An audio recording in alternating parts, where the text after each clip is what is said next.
It is impossible to be permanently happy while attached to a body. A man should train his soul in this life, so that when he enters the other world where he is able to see God, he does not lose his way.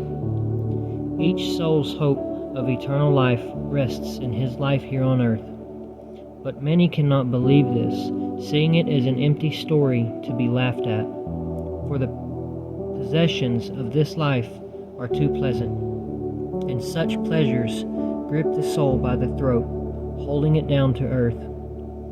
Our possessions possess us.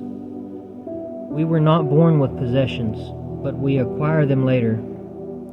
Everything a man uses to gratify his body is alien to his original godlike nature. Not only possessions, even the body is foreign to our true self. The mind of the cosmos is known through thought alone. A soul with no inner vision is blind to God's goodness, tossed by the sea of passions which the body breeds. What fire burns like impurity? What hungry predator has the power to maim the body, as impurity does to mutilate the soul? Can't you see the torture that the impure soul endures? It shrieks, "I am burning, I am on fire, I do not know what to say or do. I am devoured by the miseries that possess me."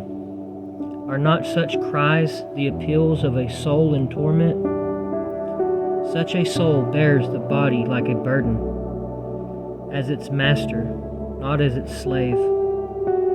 Tear off this cloak of shadows, this web of ignorance, these shackles of decay, this living death, this conscience court, this portable tomb, this robber in the house, this enemy that hates all that you love, this garment that smothers you and holds you down. Ignorance floods the land. Its currents sweep you away. Don't be borne downstream.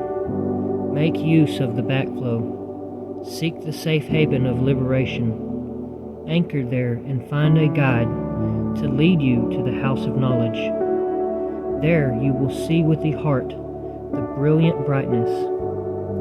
If you shut your soul up in your body and demean yourself, saying, "I cannot know, I am afraid, I cannot ascend to heaven," then what have you to do with God? Wake up your sleeping soul. Why give yourself to death when you could be immortal? You are drunk with ignorance of God. It has overpowered you, and now you are vomiting it up. Empty yourselves of darkness, and you will be filled with light. There is no greater mistake than to have the power to know God and not to use it.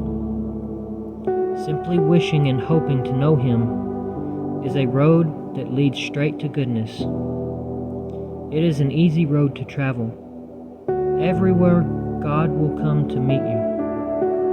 Look, and He appears, at times and places when you least expect, while you are awake or asleep, when you travel by water or land, by night or day, whilst you are speaking or silent. This is because God is all.